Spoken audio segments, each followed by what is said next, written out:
नमस्कार श्रोते हो. तुम्ही ऐकत आहात स्पर्श तुझ्या प्रीतीचा भाग 51.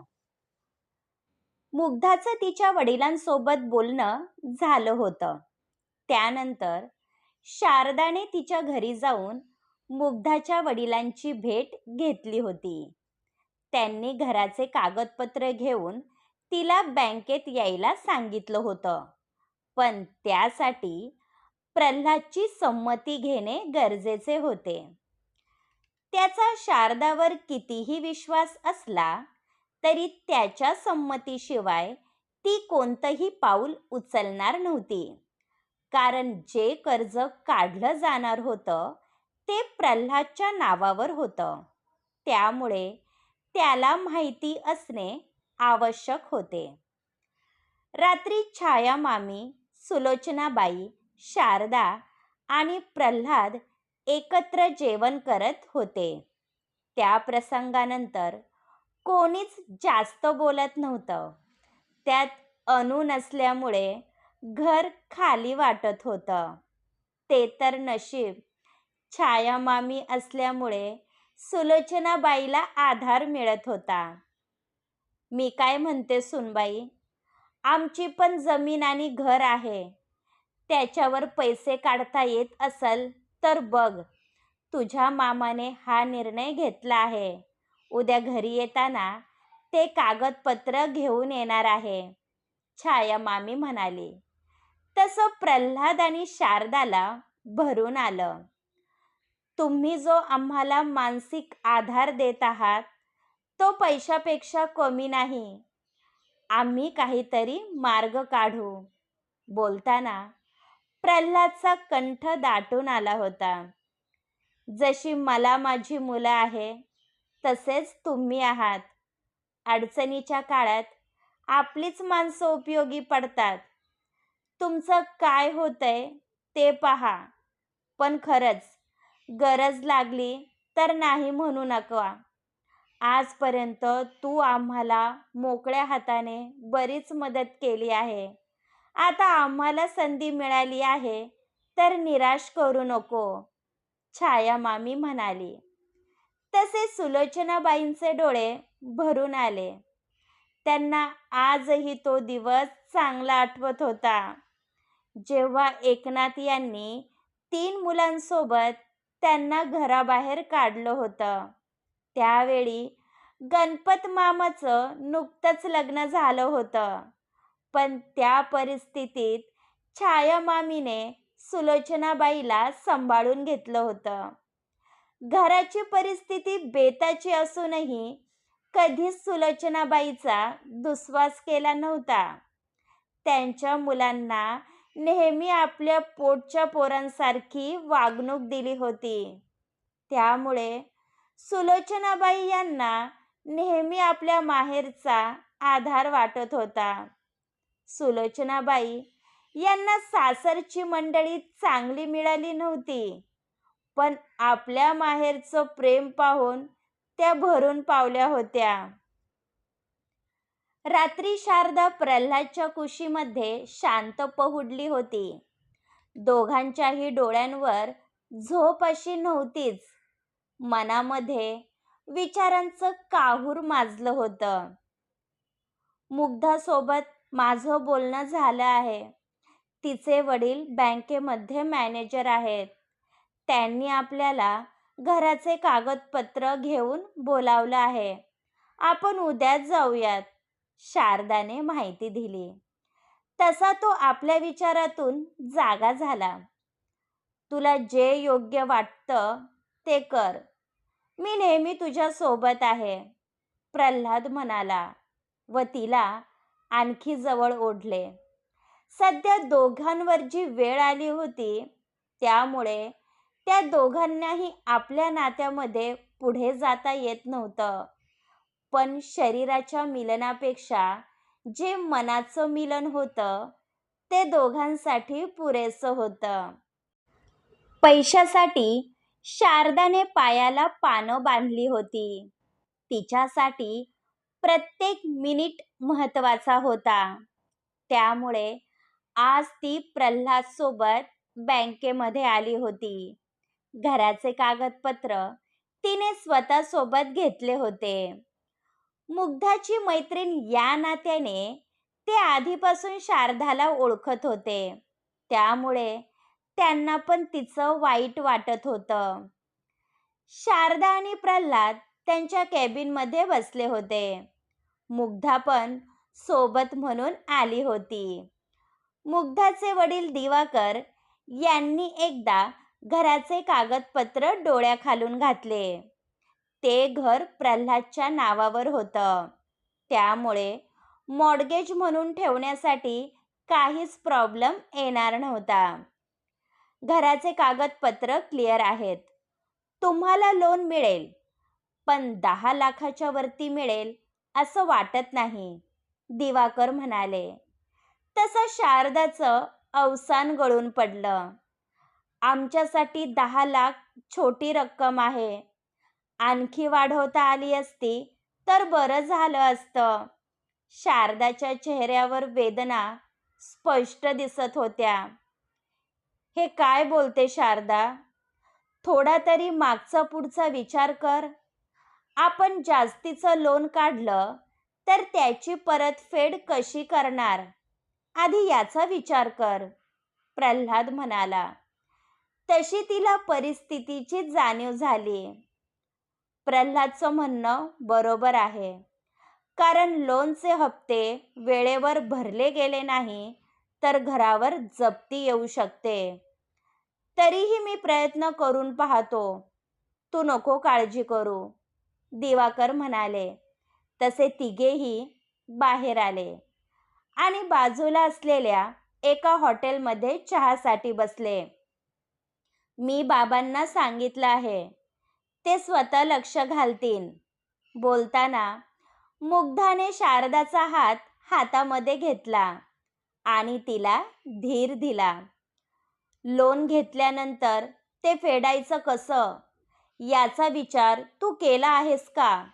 कारण दर महिन्याला हप्ते भरताना आपल्याला नाकीनऊ येईल. प्रल्हादला हीच धास्ती लागली होती.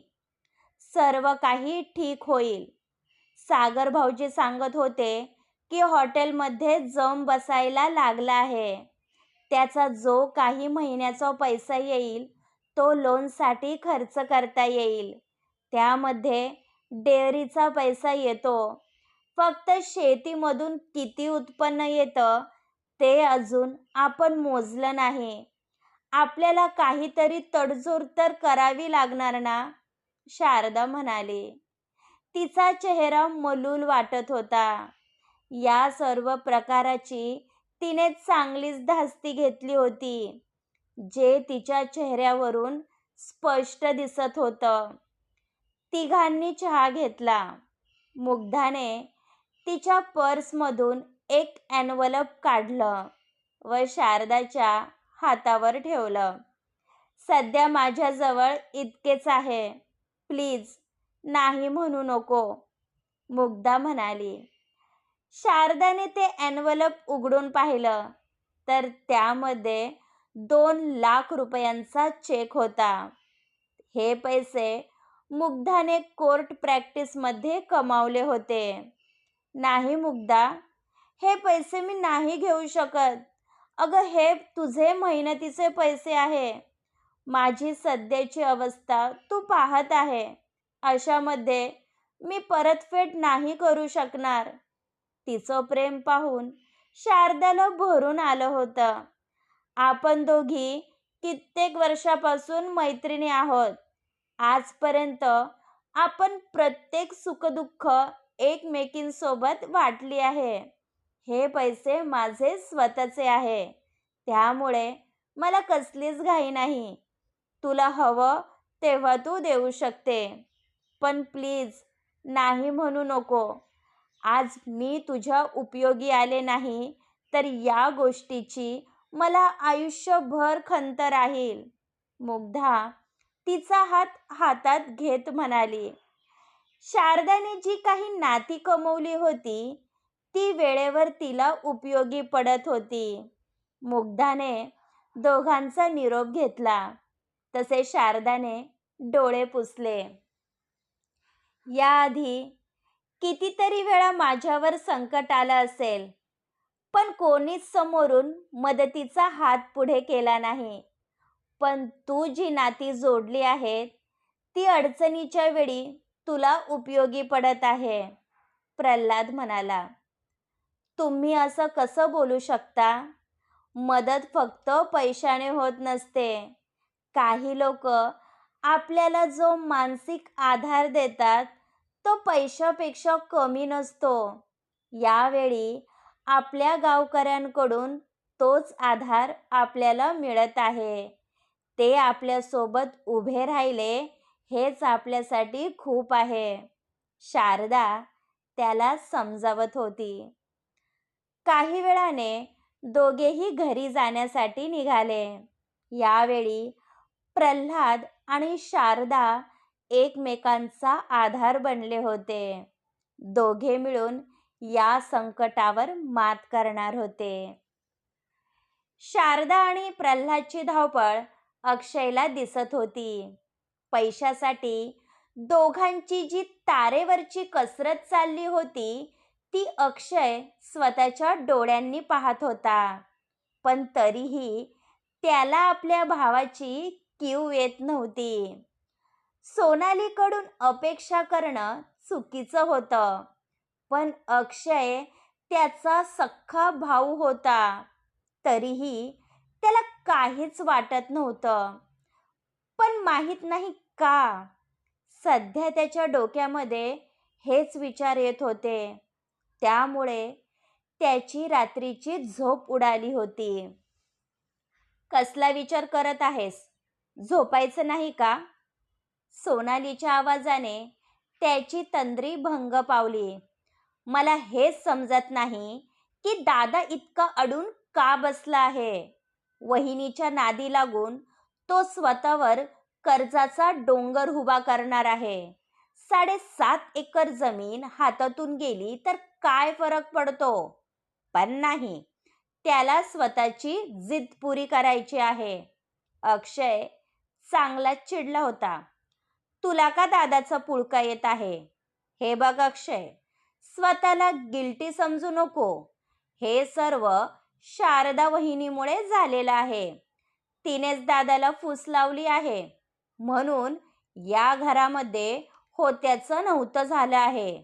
नाहीतर दादा कधीच आपल्या शब्दापुढे गेला नसता. सोनाली पुरेपूर त्याचे कान भरत होती, म्हणून त्याचा राग आणखी उफाळून येत होता. तू बरोबर म्हणत आहेस. आईने आपले दागिने आमच्या शिक्षणासाठी सुद्धा बाहेर काढले नाही, पण वहिनीने ते सुद्धा विकले. एक दिवस वहिनीमुळे दादावर रस्त्यावर बसण्याची वेळ येणार आहे, अक्षय म्हणाला. तशी सोनाली गालात हसली. काहीही झालं तरी ती अक्षयला कधीच घरच्यांच्या बाजूने होऊ देणार नव्हती. मुग्धाच्या वडिलांनी मध्यस्थी केल्यामुळे शारदाचे लोन लवकर पास झाले होते. बँकेने प्रल्हादच्या घरावर 15 लाख रुपयांचे लोन मंजूर झाले होते. म्हणजे शारदा आणि प्रल्हादची सेविंग आणि घराचे 15 लाख असे मिळून 25 लाखाचा बंदोबस्त झाला होता. त्यामुळे शारदाच्या मनात आशा उत्पन्न झाली होती. तिला काहीही करून 50 लाख रुपये जमा करायचे होते, जे म्हणावं तितकं सोपं नव्हतं. संध्याकाळी दोघेही विठ्ठल रखुमाईच्या मंदिरात आले होते.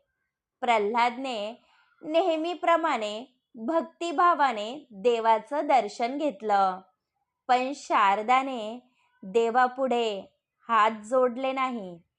ती दरवाजामध्ये उभी होती.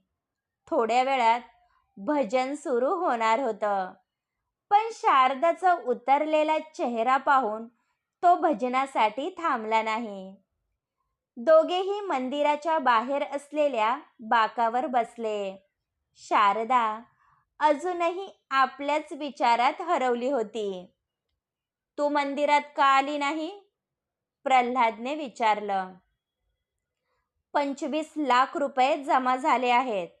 आपल्याला आणखी 50 लाख रुपये जमा करावे लागतील.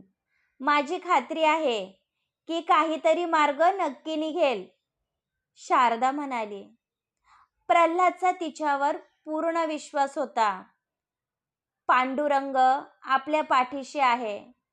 तो काहीतरी मार्ग काढेल, प्रल्हाद म्हणाला. तशी ती हसली. तुमचा पांडुरंग प्रत्यक्षात असता तर आपल्यावर ही वेळ आली नसती. इतिहास साक्षी आहे. देव नेहमी चांगल्या लोकांची परीक्षा घेत असतो व त्याला संकटात टाकतो. हेच कारण आहे माझा देवावर विश्वास नाही, शारदा म्हणाली. तिचं मंदिरामध्ये न येण्याचं कारण आत्ता कुठे त्याला समजलं होतं. असा राग धरून कसं चालणार शारदा? देव आपल्या सोबत आहे म्हणून आपला 25 लाखाचा प्रश्न सुटला. पुढेही तोच आपल्याला मार्ग दाखवेल. देव कधी कोणत्या रूपात येईल आणि आपल्याला मदत करेल हे सांगता येत नाही. माझ्यावर विश्वास ठेव.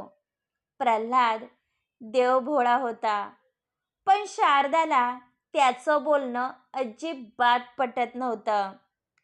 तुम्ही खरंच भोळे आहात म्हणून फक्त माणसं नाही तर देव सुद्धा तुमचं सत्पन पाहतो. ज्या पांडुरंगांचे गोडवे तुम्ही गात आहात ना, तो तुमच्यासाठी पैसे घेऊन येणार नाही. त्यासाठी आपल्याला हातपाय चालवावे लागतील. या सर्व अंधश्रद्धा आहे म्हणून माणसं देव करतात, पण प्रत्यक्षात देव हा नसतोस. शारदा तोंडात येईल ते बरळत होती, कारण सध्या तिची मानसिक स्थिती तशी झाली होती. म्हणून प्रल्हादने जास्त विषय ताणला नाही, कारण यावेळी तिला ज्या यातना होत होत्या त्या तो समजू शकत होता. म्हणून प्रल्हादने विषय बदलला. काही वेळ दोघे गप्पा मारत बसले. त्यानंतर घरी जाण्यासाठी निघाले. शारदाचा देवावर विश्वास नसला तरी प्रल्हादचा आपल्या देवावर ठाम विश्वास होता. या संकटातून तोच आपल्याला बाहेर काढणार हे त्याला माहीत होतं. पुढील भाग ऐकण्यासाठी आमच्या चॅनलला सबस्क्राईब करा. धन्यवाद.